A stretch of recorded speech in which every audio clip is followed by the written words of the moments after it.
Bom, então, olá a todos, meu nome é Ricardo e hoje eu vou fazer um vídeo tentando convencer vocês de que álgebra linear em dimensão finita, no fundo, é tudo matriz, tá? Então, a gente já viu algumas coisas relacionadas a isso, mas hoje eu vou tentar fazer uma discussão mais completa e terminar a discussão que eu soltei, né, em alguns dos vídeos anteriores. Bom, então, o que eu quero dizer com matrizes, né, no fim das contas? Uma das coisas a gente já viu, que era a seguinte: espaços vetoriais de dimensão finita, no fundo, eles são sempre algum Rn, né? Um R em alguma coisa. Então, a gente vai começar lembrando um pouco dessa ideia, tá? Vamos supor que U e V são espaços vetoriais de dimensão finita. Digamos que o U tem a dimensão N e digamos que o V tem a dimensão M. E aí, digamos também que você escolheu uma base para cada um deles. Então, eu vou chamar de beta, uma base do U, e vou chamar de gama, uma base do V. Tá? Bom, o que você pode fazer com um espaço vetorial e com uma base escolhida? Você pode pegar coordenadas de vetores naquela base. Né? Então, vamos pensar primeiro no U e com a base beta que eu acabei de escolher. Dado um vetor U, né, um vetor qualquer nesse espaço vetorial U, eu posso escrever esse vetor como combinação linear dos elementos da base beta, né? E aparecem as coordenadas. As coordenadas são números e o vetor de coordenadas desse vetor na base beta é um vetor em pé, né? E esse vetor vai ter n números, né? Porque eu estou supondo que a dimensão de U é n. Com aquele abuso de notação, né? O vetor de coordenadas sempre é um vetor em pé, mas no fundo, né? Eu posso pensar que é um vetor em Rn, né? Ele tem n coordenadas. Essa função, né, que para cada vetor no usão, ele associa as coordenadas desse vetor na base beta, isso a gente já viu anteriormente que é um isomorfismo, né? Isso é uma transformação linear, a gente já provou isso, e além de ser transformação linear, isso aqui é uma bijeção. Então, do ponto de vista de álgebra linear, eu posso pensar que o espaço vetorial U e o espaço vetorial Rn são a mesma coisa. Né? Então, fazer operações no U corresponde a fazer operações no Rn via essa escolha dessa base beta. Né? Então, esse é um isomorfismo não canônico, tá? Ele depende da escolha da base que você está fazendo aí. Tá? Então, eu escolhi a base beta, para cada base que você escolhe, você tem um isomorfismo diferente. Né? Mudando a base, as coordenadas mudam. Mas você tem o isomorfismo. Bom, e aí você pode fazer uma coisa análoga para essa base gama que você escolheu do espaço vetorial V. Como o V tem dimensão m, para cada vetor nesse espaço vetorial Vzão, o vetor de coordenadas desse cara na base gama é um vetor em pé com m números. Então, eu posso pensar, de maneira, né, análoga, que isso é um vetor em Rm. E aí, da mesma forma, esse cara também é um isomorfismo. Então, eu posso pensar que o espaço vetorial V, no fundo, ele é um Rm. Né? Então, do ponto de vista de álgebra linear, uma vez que você escolhe uma base do U e escolhe uma base do V, esses dois espaços vetoriais, no fundo, eles são o Rn e o Rm. Beleza, isso é uma das coisas. Agora a gente vai um passo adiante e vai pensar em transformações lineares entre os espaços vetoriais U e V, e a gente vai tentar ver o que é o correspondente a isso, pensando no Rn e no Rm. Tá? Então, bom, primeiro vamos lembrar uma relação fundamental aqui, que é assim, que se T é uma transformação linear entre U e V, então, uma vez escolhido esse par de bases, né, beta e gama, a gente tem uma coisa que se chama a matriz da transformação linear naquele par de bases, que é essa notação que a gente usa, né? Então, a matriz da transformação T no par de bases beta-gama, e a gente viu que vale essa relação aqui, né? Dado qualquer vetor no domínio, se você quiser calcular T de U, isso vai dar um elemento no V, e aí eu posso perguntar, tá, em vez de saber exatamente quem é o vetor T de U, ao menos quais são as coordenadas dele nessa base gama que você escolheu aqui para o contradomínio. E aí as coordenadas dele são dadas por essa relação aqui. Tudo que você tem que fazer é multiplicar a matriz da transformação nesse par de bases beta-gama pelo vetor de coordenadas do vetor U na base beta. Né? Aquela história de ler a equação da direita para a esquerda e de baixo para cima. Você começa com o vetor U na base beta, multiplica por essa matriz da transformação de beta para gama. Então, é beta, beta e chega em gama. Então, o resultado disso, como você passou por T, vai dar as coordenadas de T e de U, só que na base gama. Tá? Então, isso é uma relação fundamental que a gente vai usar daqui a pouco. E daí, né? E daí que agora, com essa matriz da transformação linear nesse par de bases, a gente recupera o vídeo anterior, que eu dizia que toda matriz dá origem a uma transformação linear. Em particular, eu posso pegar a transformação linear associada a essa matriz, que é a matriz de T nesse par de bases beta-gama. Então, eu vou dar um nome para essa transformação linear, eu vou chamar ela simplesmente de T-til, porque usar aquela notação com o subíndice embaixo, colocando a matriz ali, vai ficar muito confuso nesse caso. Então, eu vou chamar simplesmente de T-til. Essa matriz aqui, né, ela é uma matriz com M linhas e N colunas, portanto, a transformação linear associada ela vai no sentido contrário. Ela sai do Rn e chega no Rm, né? Então, a transformação linear é basicamente multiplicar vetor por matriz, né? Como a gente viu no vídeo anterior. Então, a T-til faz simplesmente isso. Dado um vetor em Rn, multiplica esse vetor por essa matriz dessa transformação T no par de bases beta-gama. Então, a gente tem 4 transformações lineares, né? A gente tem a transformação linear T, a transformação linear B, que é essa que pega as coordenadas do vetor na base beta, a transformação linear G, que pega as coordenadas do vetor na base gama, e essa outra transformação que eu acabei de criar, que é a T-til, que nada mais é do que a transformação que multiplica pela matriz da transformação linear nesse par de bases. Então, eu posso organizar essas 4 transformações lineares em um diagrama. Tá? Então, aqui na primeira linha desse diagrama, de U para V, você tem a transformação linear T. De U para Rn, você tem essa transformação linear B, que é a transformação linear que pega um vetor e leva nas coordenadas dele na base beta. De V para Rm, você tem essa transformação linear que pega o V e leva nas coordenadas dele na base gama. E, finalmente, eu completei o desenho aqui, né, que eu tinha essas 3 iniciais. Eu completei agora com essa T-til, que é uma transformação linear do Rn para o Rm, que é simplesmente a multiplicação de vetores por essa matriz aqui. E a afirmação que eu faço é que esse diagrama ele é comutativo. O que significa um diagrama ser comutativo? Bom, olha para esse diagrama e você percebe que você pode fazer certas composições aqui. Então, por exemplo, se você quiser sair do U e chegar no Rm, tem 2 maneiras. Você vai pela transformação T, então a T vai sair do U e vai chegar no V, e depois você aplica a transformação linear G, que ela vai sair do V e vai chegar no Rm. Então, uma maneira de fazer isso é fazer esse caminho aqui. Esse caminho corresponde a você fazer uma composta. É você fazer G, bola, T. Primeiro você calcula T e depois calcula G. Então, isso vai sair do U e vai chegar no Rm. Mas você tem uma outra possibilidade de fazer esse mesmo caminho, fazendo esse caminho aqui.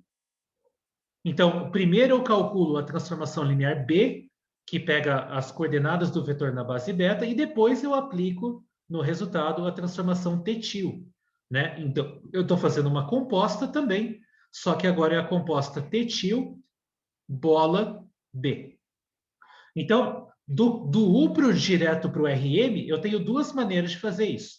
Fazendo essa composta aqui, G bola T, ou fazendo a composta T-til bola B. G bola T, desculpa, ou T-til bola B, né?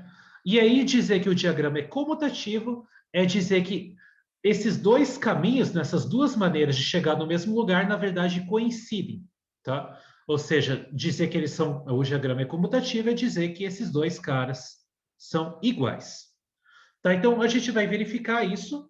Eu vou calcular essas 2 compostas e a gente vai ver que elas dão a mesma coisa. Tá?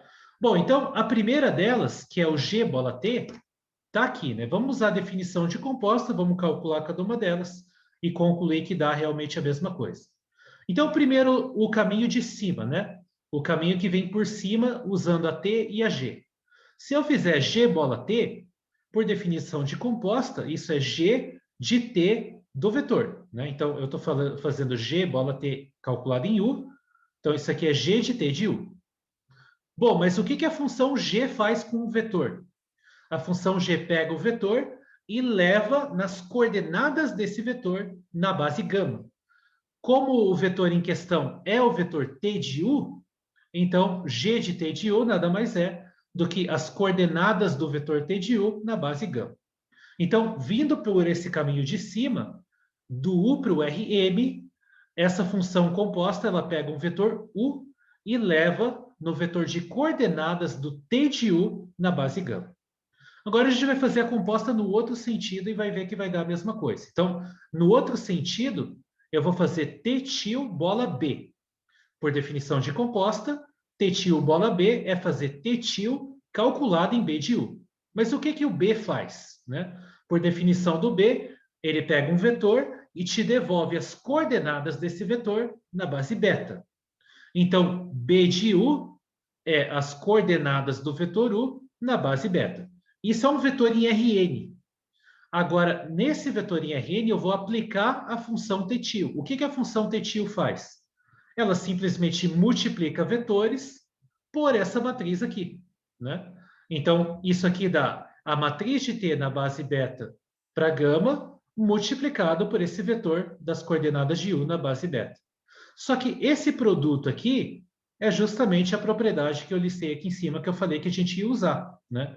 Então, essa relação fundamental me diz que produto da matriz de T nesse par de bases vezes as coordenadas do U na base beta te dão as coordenadas na base gama, só que do T de U, né? Então, isso aqui resulta T de U na base gama, que coincide justamente com o cara que está aqui em cima, né? Então, é exatamente igual a esse cara aqui. Portanto, as duas compostas são iguais, né? Então, esse diagrama aí, ele é comutativo. Bom, tem várias maneiras de reescrever esse diagrama. Bom, uma das maneiras é essa que eu acabei de escrever, que é essa igualdade dessas composições aqui. Mas, como essas duas transformações lineares que estão na vertical desse diagrama são bijeções, eu posso tomar a inversa delas. E aí, por exemplo, se eu tomar a inversa da G, eu posso reescrever essa equação aqui desse jeito, né? Então, pensa nessa equação, nessa igualdade. A função G é bijetiva, então eu posso fazer a composta dos dois lados com a inversa da G. Então, é como se eu estivesse fazendo um cancelamento, né? Então, eu vou cancelar a G do lado direito compondo com a inversa dela, e aí vai aparecer só a T do lado direito, porque eu vou cortar, entre aspas, né? Com o G vai sobrar só o T do lado direito, e aí vai aparecer a G a menos 1 do lado esquerdo. Então, essa relação aqui, eu posso reescrever ela desse jeito aqui também. Tá? Então, uma outra maneira. Então, olha só. O que essa relação está dizendo? Tem uma interpretação para ela. Esses dois caras que estão na ponta, né? Esse cara aqui, que é o B, e esse cara que é o G a menos 1, esses dois caras são bijeções. Bijeções entre conjuntos, você pode pensar que, no fundo, é você rotular o mesmo conjunto de uma outra maneira. Você dá nomes diferentes para a mesma coisa. Então, entre aspas, essa relação está dizendo que, a menos de você rotular de outra maneira os vetores, essas duas transformações lineares T e T til, elas basicamente são a mesma. Elas estão relacionadas via, né, essas duas bijeções aqui, que, como eu falei, você pode pensar que é só uma outra maneira, um outro nome para dar para cada um dos vetores, né, um outro nome diferente. Então, entre aspas, é como se a transformação linear T fosse a mesma coisa que a transformação linear T til. Tá? Então, e o que a transformação linear T til é? Ela é, basicamente, pegar vetor e multiplicar por matriz. Então, nesse sentido, né, uma transformação linear qualquer entre dois espaços vetoriais de dimensão finita, via essas bijeções aqui, ou seja, via escolhas de bases, no fundo, ela é a transformação linear T til, que é basicamente a multiplicação por matriz. Tá? Então, deixa eu voltar nesse diagrama para fazer essa interpretação de volta. Então, é como se você fizesse assim, ó. Digamos que você quer calcular a transformação T em um vetor U do domínio. Mas eu não quero fazer isso com o abstrato, com o U abstrato e com o V abstrato. Então, eu rotulo esse vetor U usando essa transformação B. Essa transformação B, ela vai transformar esse vetor U em um vetor em Rn, que é o vetor de coordenadas numa certa base. Com esse vetor em Rn, eu posso multiplicar esse vetor por essa matriz, que é a matriz da transformação desse par de bases. Matriz vezes vetor te dá vetor. Então, eu estou aqui em Rm agora. Ué, mas agora esse vetor em Rm, eu posso pensar que ele é o vetor de coordenadas de algum vetor do Vzão na base gama. Ou seja, eu posso ir no sentido contrário, nesse diagrama aqui, e subir do Rm de volta para o V, usando a inversa da G. Né? Então, isso é o que quer dizer esse diagrama aqui. Ó. Então, eu primeiro desço do U para o Rn usando a B. Essa é a primeira coisa que eu faço nessa composta. Isso te dá um vetor. Aí eu multiplico esse vetor pela matriz da transformação naquele par de bases. O resultado disso é um novo vetor. E esse novo vetor eu volto agora no sentido contrário, pensando que esse vetor, na verdade, é o vetor de coordenadas de alguém na base gama. Então, isso me devolve um novo vetor em V. Ou seja, para calcular a transformação do U para o V, eu posso dar essa volta maior, né? Descendo pela B, passando pela T-til e depois subindo de volta pela inversa da G. Tá? Então, a gente pode fazer isso e nesse processo, as duas na vertical, elas são rotulações diferentes dos caras. No fundo, aplicar a função é aplicar esse T-til e esse T-til é só a multiplicação de matriz por vetor. Tá? Então, nesse sentido, transformações lineares, no fundo, são multiplicação de vetor por matriz. Mas, claro, para você fazer isso, você tem que fazer essa escolha de bases. Tá? Então, eu escolho uma base do domínio, escolho uma base do contradomínio, e aí eu tenho esse diagrama, e, portanto, eu posso pensar que a transformação linear T, entre aspas, ela é a mesma coisa que a transformação linear T-til, e ela é mais simples no sentido de que ela é simplesmente multiplicação de matriz por vetor. Bom, isso é uma coisa, tá? Então, essa é a interpretação que eu queria passar, mas vai mais além ainda. Tá? Então, perguntas comuns sobre transformações lineares. Ah, por exemplo, qual que é o núcleo dela, qual que é a imagem dela. Então, via esse diagrama, eu posso fazer um truque, né, para calcular núcleo e imagem de transformação sem passar pela própria transformação T. Tá? Então, eu posso fazer essa volta também. Então, a questão é a seguinte: eu posso calcular o núcleo dessa transformação linear e descer ele pela transformação B. O núcleo é um subconjunto do domínio. Eu posso calcular a transformação linear B no núcleo da T. Isso vai dar um subconjunto do Rn. E a afirmação que eu faço é que esse subconjunto é exatamente o núcleo da transformação linear T-til. E análogo da imagem é que se você pegar o conjunto imagem da T, que é um subconjunto do contradomínio, e você descer com ele pela função g, o conjunto que vai dar aqui no Rm, ele vai ser exatamente a imagem da transformação linear T-til. Então, essas flechas na vertical, elas levam núcleo em núcleo e levam imagem em imagem. Tá? Então, eu vou enunciar isso. É exatamente isso. Então, é uma maneira de você calcular núcleo de transformação linear usando o diagrama. Então, o núcleo da transformação que está na linha de baixo, ele é a mesma coisa que você pegar o núcleo da transformação original e descer ele com a aplicação B. Mas como a B é bijetiva, você pode fazer o contrário também. Você pode dizer que o núcleo da transformação linear original T, ele é você pegar o núcleo da de baixo e subir para cima com a inversa da B. E análogo para a imagem. Tá? Então, a imagem da transformação de baixo corresponde a você pegar a imagem da de cima e descer com ela pela aplicação C, ou, como a C é bijetiva, você pode fazer desculpa, é G aqui, né? Não é C. Eu estou usando G. Aqui é G. Vou fazer um improviso aqui. Então, e ao contrário, né, como ela é bijetiva, você pode obter a imagem da transformação original, pegando a imagem da transformação de baixo e subindo ela com a inversa da G. E a questão é, para que fazer isso? Bom, porque fazer o núcleo e imagem dessa transformação de baixo é mais fácil e é exatamente o conteúdo do vídeo anterior, né? Essa transformação de baixo é multiplicação de matriz por vetor. A gente já discutiu como encontrar núcleo e imagem delas, né? E aí vem aquela história de espaço linha e espaço coluna. Então, é mais fácil porque é simplesmente multiplicação de matriz por vetor. O núcleo dela, por exemplo, como a gente já viu, corresponde a encontrar soluções de um sistema linear homogêneo, né? Então, esse é o tipo de coisa que a gente pode fazer para encontrar o núcleo de uma transformação linear em geral, usando bases, né? Essas bases te dão, entre aspas, o que a gente chama de uma mudança de variáveis. Então, os vetores abstratos viram vetores em RNs, e a tua transformação vira multiplicação de matriz por vetor, tá? Então, o que a gente vai fazer aqui é usar tudo isso que eu falei na prática e tentar resolver, achar núcleo e imagem de uma transformação linear abstrata entre dois espaços vetoriais um pouco mais complicados, mas usando essa ideia do diagrama. Tá? Então, eu vou destrinchar esse exemplo aqui. A gente vai fazer todo aquele diagrama usando uma transformação linear específica. Então, o exemplo vai ser o seguinte: eu vou pegar uma função que sai de matrizes 2 por 2 e que te devolve polinômios de grau menor ou igual a 2, e ela está definida desse jeito aqui.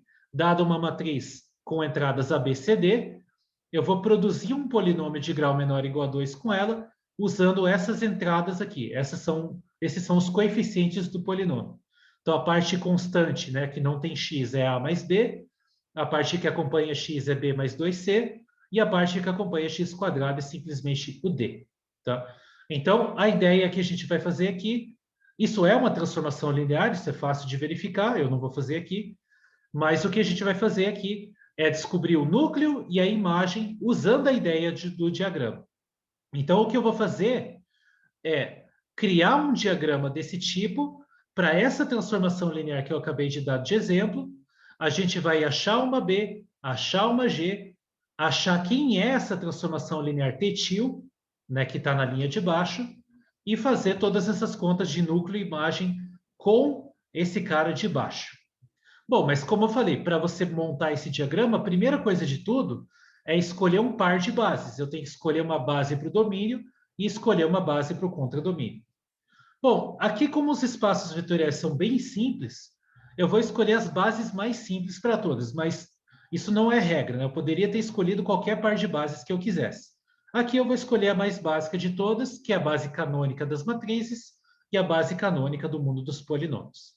Então, a nossa base beta vai ser a base canônica das matrizes 2 por 2. Quem que é a base canônica das matrizes 2 por 2? Bom, é esse conjunto de matrizes que tem 1 em uma posição e 0 no resto. Tá? Então, são 4 matrizes, né, porque é 2 por 2, e as matrizes são exatamente essas matrizes aqui. Então, essas 4 matrizes aqui. Então, isso aqui é a base beta que eu vou escolher para fazer essa conta. E a base gama vai ser a base canônica do P2, né? Que é o quê? É o polinômio constante igual a 1, o polinômio P de x igual a x e o polinômio P de x igual a x quadrado. Tá? Então, eu vou escolher essas duas bases e a gente vai fazer todas aquelas contas lá. Bom, então, primeiro de tudo, eu preciso descrever quem são essas transformações lineares B e G. Como eu escolhi as bases canônicas, elas vão ser muito simples, na verdade. Então, o que, que vai dar no nosso caso aqui? O que, que é a transformação linear B? Né? Então, a transformação linear B, ela vai sair de matrizes 2 por 2 e vai te devolver o quê? Né? Ela vai te devolver coordenadas de elementos na base beta. Bom, como o espaço das matrizes 2 por 2 tem dimensão 4, né, porque você tem 4 números aí, então o contradomínio dessa aplicação é R4. E aí, dado uma matriz nesse cara, dado uma matriz 2 por 2, o que, que dá essa transformação linear calculada nessa matriz? Bom, por definição dela, eu vou pegar as coordenadas dessa matriz aqui, vamos dar um nome, bom, acho que eu vou deixar sem nome que vai ser melhor, tá? Então, vai ser as coordenadas da matriz ABCD na base beta, tá? Então, aqui é a notação de coordenadas de alguém na base beta, né? Então, quais são as coordenadas desse cara na base beta? Eu tenho que escrever esse cara como combinação linear dos elementos dessa base, ver quem são os coeficientes e colocar num vetor coluna. Bom, mas é escrever ABCD como combinação linear dessas quatro matrizes, então é trivial. Os coeficientes são justamente A, B, C e D, né? Por isso que fica fácil no caso de base canônica, né? Então, esse cara aqui, ele vai ser um vetor em pé, e esse vetor vai ter as entradas A, B, C e D, só que agora tudo em pé. Né? Então, a transformação linear B, ela pega matrizes 2 por 2 com esse formato ABCD e te devolve o vetor em R4, que é o vetor em pé com coordenadas ABCD, as mesmas coordenadas. Então, no fundo, é a aplicação que pega uma matriz e pensa as linhas dela, né, como um único vetor coluna. Né? Então, estica, né, as entradas ali da matriz como se fosse um vetor coluna. Isso é a aplicação B. O que a aplicação G faz? A aplicação G, dado um polinômio de grau menor ou igual a 2, ele vai te devolver agora um vetor, e agora, como a dimensão do espaço vetorial dos polinômios de grau menor ou igual a 2 é 3, então isso aqui vai te dar um vetor em R3. E o que ela faz? Bom, dado um polinômio, né? Dado um polinômio A mais B, eu acho que eu vou usar. Não, tudo bem. Acho que essas letras estão ok. Dado um polinômio de grau menor ou igual a 2, digamos A mais BX mais C, x quadrado, essa função ela pega as coordenadas desse polinômio aqui, só que na base gama. E a base gama é a base canônica dos polinômios. Então, eu preciso escrever esse polinômio como combinação linear dos elementos dessa base, 1x e x quadrado, mas isso também é trivial, porque eu posso pensar esse polinômio como a vezes o polinômio constante igual a 1, mais b vezes o polinômio x, mais c vezes o polinômio x quadrado. Então, é claro, né, que as coordenadas vão ser o próprio ABCD, só que agora como um vetor em pezinho. Né? Então, essas duas aplicações estão escritas agora. E agora, o que eu vou fazer é tentar descobrir quem é essa aplicação TTIL. Né? A aplicação TTIL, ela vai sair do R4, porque é o correspondente, né, quando você desce a B. Então, ela vai ser do R4 e vai chegar no R3. E o que ela é? Essa aplicação aqui, dado um vetor, ela simplesmente multiplica esse vetor pela matriz de T no par de bases beta gama, né? Multiplica pelo vetor. Então, isso aqui para cada x vetor em R4. Então, eu preciso, claro, descobrir quem é essa matriz aqui. Bom, como que eu descubro a matriz de T num par de bases, né?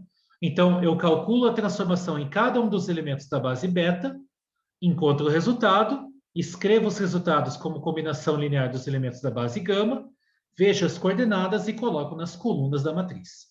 Como aqui tudo é base canônica, vai ser bem fácil fazer isso. Tá, então vamos lá. Quais são os elementos da base beta? São quatro matrizes, então eu preciso calcular a transformação T na matriz 1, 0, 0, 0, achar isso. Eu preciso calcular T na matriz 0, 1, 0, 0. Preciso calcular a T na matriz 0, 0, 1, 0. E preciso calcular a T na matriz 0, 0, 0, 1. E aí, como que eu faço isso? Bom, eu uso a regra da transformação. Né? Então, essa transformação, ela, na parte constante, ela faz A mais B. Né? Então, na parte constante aqui, lembrando que o formato, né, é ABCD, então a parte constante é 1 mais 0, mais a parte que acompanha o x. A conta que eu faço é B mais duas vezes o C. Então, é esse aqui mais duas vezes esse. Né? Então, é B, que no caso dessa matriz é 0, mais duas vezes o C, que também é 0. Isso é o que multiplica x. E, finalmente, a parte que acompanha x quadrado, ela é simplesmente o D. Né? Então, é o cara que está sozinho na posição 2, 2 aqui na matriz. Então, no caso dessa matriz, é zero também, né? Então, é 0x². Então, esse polinômio aqui, ele nada mais é do que o polinômio constante igual a 1, né?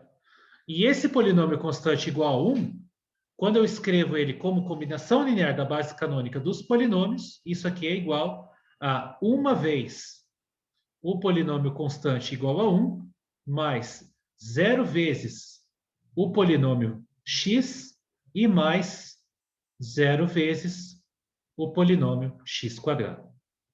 Então, esses números, né, 1, 0, 0, são os números que vão na primeira coluna da matriz dessa transformação nesse par de bases.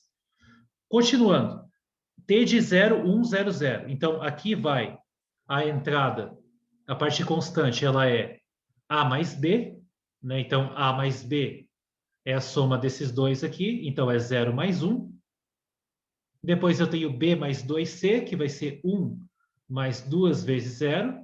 Isso é o que vai multiplicar x. E, finalmente, o cara que multiplica, né, o x² é o d, que nessa matriz também é 0. Então, o polinômio resultante aqui, ele é 1 mais x. Portanto, ele é 1 vez o polinômio constante igual a 1, mais 1 vez o polinômio x, e mais 0 vezes o polinômio x². Então, isso é o que vai agora na segunda coluna da matriz da transformação. Continuando, a mais b aqui é 0 mais 0. Depois, b mais 2c vai ser 0 mais 2 vezes 1 vezes x. E, finalmente, aqui ainda continua sendo 0 vezes x². Tá? Então, isso aqui vai dar o polinômio 2x, né? Simplesmente 2x, que é igual a 0 vezes o polinômio constante igual a 1, mais 2 vezes o polinômio x, né? E mais 0 vezes o polinômio x². E, finalmente, o último cara é essa matriz aqui. Então, a mais b continua sendo 0 mais 0. B mais 2c continua sendo 0 mais 2 vezes 0. E, finalmente, agora aparece, né, um termo que vai ter x², que vai ser o d vezes, né, x². Então, é 1 vez x². Então, isso tudo, simplificando, é só o x². Então, isso aqui é 0 vezes o polinômio constante igual a 1, 0 vezes o polinômio x e 1 vez o polinômio x². Então, agora eu tenho, né, agora eu estou em condições de montar essa matriz de T nesse par de bases, né? Então, eu vou montar a matriz de T no par de bases beta, gama, e essa matriz vai ficar como? Então, a primeira coluna dela é 1, 0, 0, né? Então, a primeira coluna é 1, 0, 0. A segunda coluna é 1, 1, 0, né? Então, aqui é 1, 1, 0. A terceira coluna é 0, 2, 0. Né? Então, aqui é 0, 2 e 0. E a última, a quarta coluna, né? Desculpa, a última coluna vai ser 0, 0, 1. Né? Então, aqui é 0, 0 e 1. Então, essa daqui é a matriz de T, é a matriz dessa transformação nesse par de bases.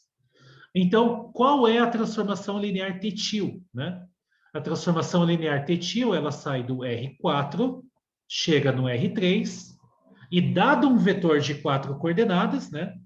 Se eu escrever o x assim, ó, x, y, z, w, essa T-til calculada nesse x nada mais é do que multiplicar essa matriz pelo vetor x, y, z, w, só que é um vetor em pé, né?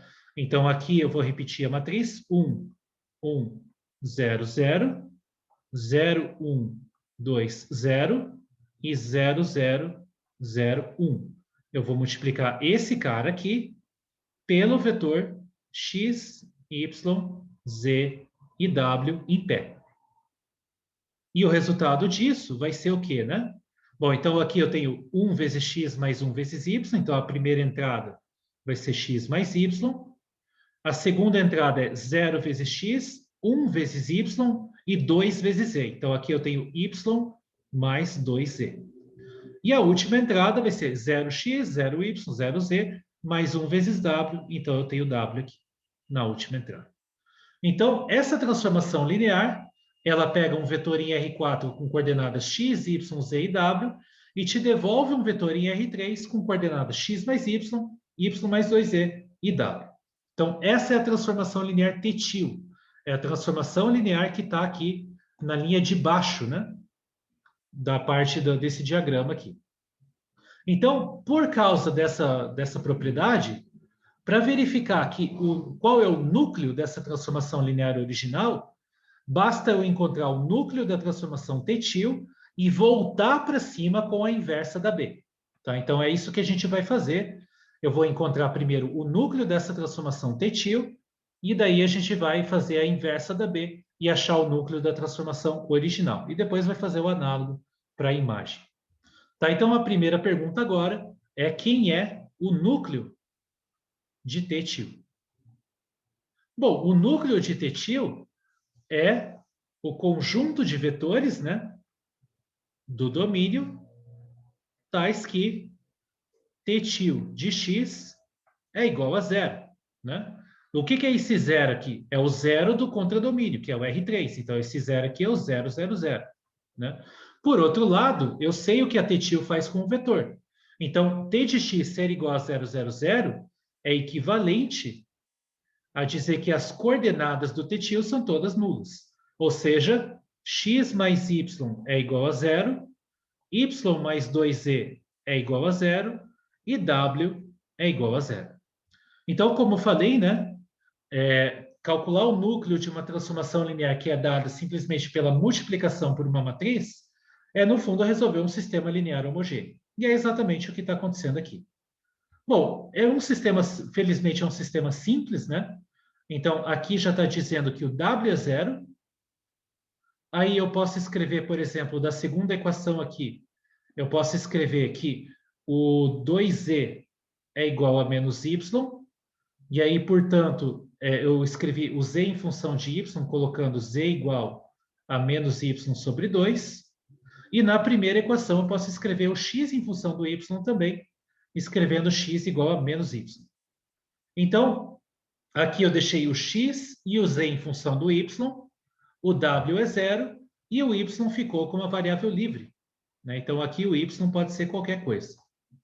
Então, moral da história, eu vou ter um parâmetro livre, portanto, o núcleo dessa transformação linear Tétio vai ser um espaço gerado por um único vetor não nulo. Né? Vai ter dimensão exatamente igual a 1. Então, eu posso descrever esse núcleo, né? Então, o vetor x, y, zw pertence ao núcleo dessa transformação Tétio, C e somente C, o formato dele, né? X, Y, ZW, ele tem qual formato? Bom, o X é dado por menos Y, o Y é a variável livre, o Z ele é dado por menos Y sobre 2, e o W é necessariamente igual a zero. Então, isso aqui eu posso entender como igual a Y vezes o vetor de coordenadas menos 1, 1, menos 1 meio e 0. Né?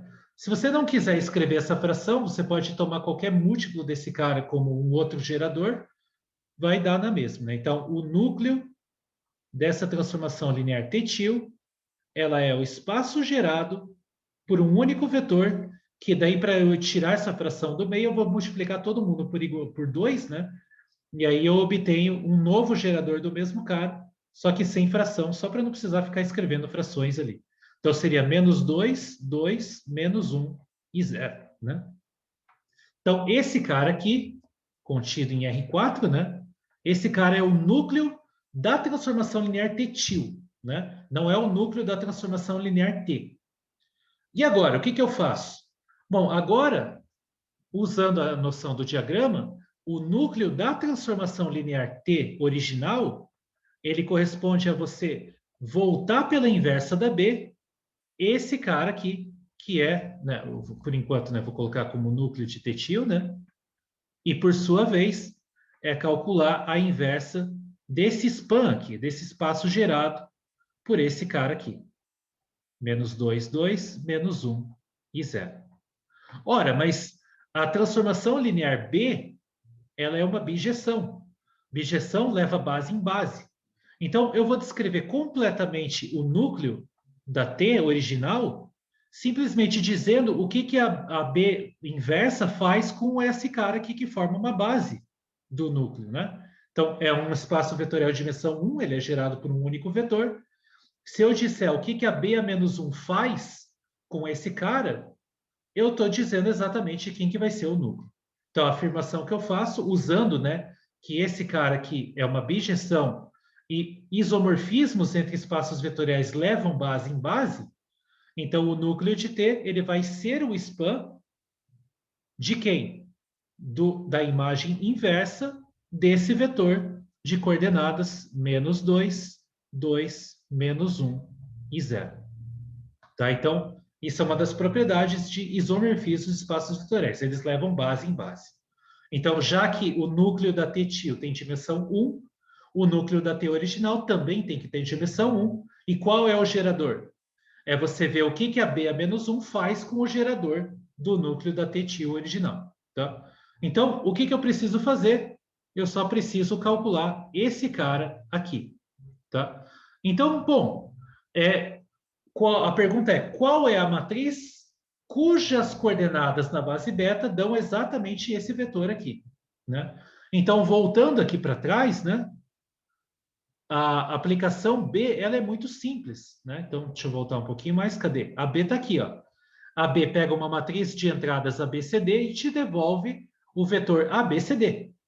Então, o vetor que está aqui, ele corresponde à matriz onde as duas primeiras entradas são a primeira linha e as duas últimas são a segunda linha. É só isso. Né? Então, B a menos 1 do vetor de coordenadas menos 2, 2, menos 1 e 0 vai dar qual matriz? Vai dar a matriz que tem as entradas menos 2, 2, menos 1 e 0. Então, essa matriz aqui, ela vai formar uma base do núcleo da transformação linear T original. Então, portanto, o núcleo da transformação T, ele é o espaço gerado por uma única matriz, né? E essa matriz aí que vai formar uma base para o núcleo é a matriz menos 2, 2, menos 1 e 0. Então, você veja, né, que a gente encontrou o núcleo dessa transformação linear sem resolver a conta na transformação linear original. A gente deu a volta, digamos assim, né, para encontrar... claro, é um processo mais complicado, né, porque a gente está dando toda uma volta. Por que eu não poderia fazer essa conta direto? Né, achar o núcleo na mão? Poderia, né, mas aqui eu estou dando uma opção, e é uma opção que, no fundo, você só resolve sistemas lineares, né? Então, para encontrar o núcleo, eu tive que resolver um sistema linear homogêneo. Então, aqui está uma descrição do núcleo da transformação linear original, sem precisar calcular ela de fato, né, em todos os vetores. Bom, e aí eu posso fazer uma coisa análoga para a imagem, né? Então, lembra que a imagem de uma transformação linear dada pela multiplicação por uma matriz é simplesmente o espaço gerado pelas colunas dessa matriz. Isso é uma das coisas que a gente já viu no vídeo anterior. Então, o conjunto imagem da T-til é o span, né, o espaço gerado por essas colunas que apareceram aqui nessa matriz da transformação nesse par de bases.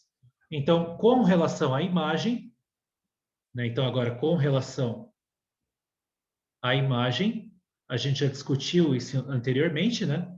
Então, a imagem de T-til, a imagem de T-til é o espaço gerado pelos vetores que estão nas colunas dessa matriz. Então, quais são os vetores? Bom, são os vetores 1, 0, 0, 1, 1, 0, 0, 2, 0 e 0, 0, 1. Né? Então, eu vou colocar esses três caras aqui. Então, é 1, 0, 0. Aí, o próximo vetor, ele é 1, 1, 0, né? 1, 1, 0. Aí o próximo vetor é 0, 2, 0. Então, aqui é 0, 2, 0. E, finalmente, o último vetor, ele é o 0, 0, 1. Então, aqui é o vetor de coordenadas 0, 0, 1. Beleza. Então, aqui eu tenho um conjunto de geradores para a imagem. A pergunta é, será que eu preciso de todos esses vetores para gerar a imagem? Isso aqui é um subconjunto do R3, né? são vetores de 3 coordenadas. E a pergunta que eu faço, será que esse conjunto de geradores que está aí é linearmente independente? Eu posso testar isso, né, verificando se algum desses vetores é combinação linear dos demais, né? Então, bom, a afirmação que eu faço é que tem vetor sobrando. Você não precisa dos 4 vetores que estão aí para gerar a imagem. Se você perceber bem aqui, né, esses 3 vetores aqui, esse e esse aqui, quase dá a base canônica, né? Então, aqui é 1, 0, 0, 0, 0, 1, e tem esse 1, 1, 0, né? Que não é um vetor da base canônica, mas quase é, né? Então, esses 3 sozinhos, eles já são suficientes para gerar a imagem, e além disso, né, eles vão ser linearmente independentes. Tá? Então, aqui é quase que um olhômetro. Tá? Então, a afirmação que eu faço é que esse cara é a mesma coisa que o span. Então, esse cara aqui é um vetor que eu vou jogar fora. Tá? Então, isso aqui é o span de 1, 0, 0, 1, 1, 0 e 0, 0, 1. E aí eu vou deixar como exercício para vocês verificarem que esses 3 vetores aqui formam um conjunto Li. Mas isso é muito simples, tá? É bem fácil de verificar. Tá? Então, e esses caras aqui, como eu acabei de falar, eles formam um conjunto Li. Tá? Ou seja, é um conjunto Li de 3 vetores em um espaço vetorial de dimensão 3. Portanto, isso aqui forma uma base para o espaço inteiro e, portanto, esse espaço gerado tem que coincidir com o próprio espaço R3. Tá? Então, o que eu estou dizendo? Eu estou dizendo que a transformação linear T-til ela é sobrejetiva.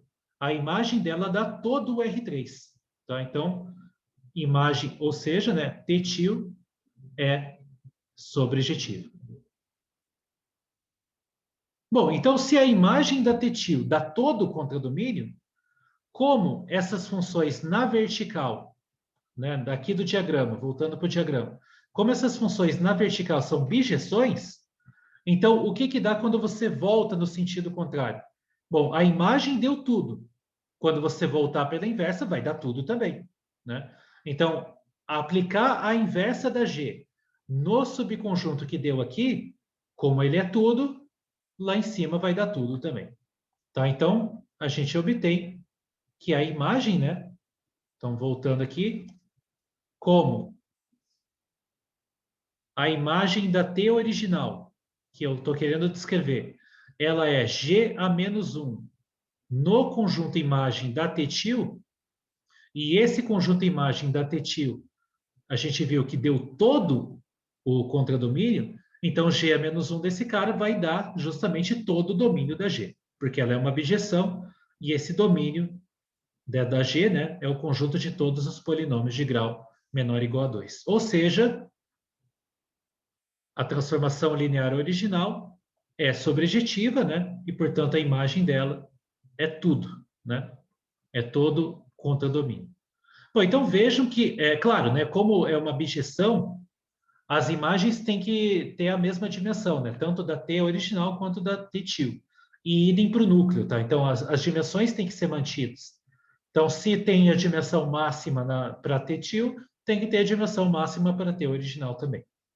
Então, a T original é sobrejetiva, e aí, portanto, né, a gente descreveu o conjunto imagem dela como sendo todo o contradomínio. Bom, então, aí está um exemplo, né, de como você pode encontrar tanto o núcleo quanto a imagem de uma transformação linear sem passar pela própria transformação linear. A gente só usou matrizes aqui, né? Então, tudo aqui é matriz, contas com vetores e solução de sistema linear. Bom, então é esse exemplo que eu queria mostrar para vocês hoje. A gente vai encerrar por aqui. Espero que vocês tenham entendido. A gente se vê na próxima e até mais.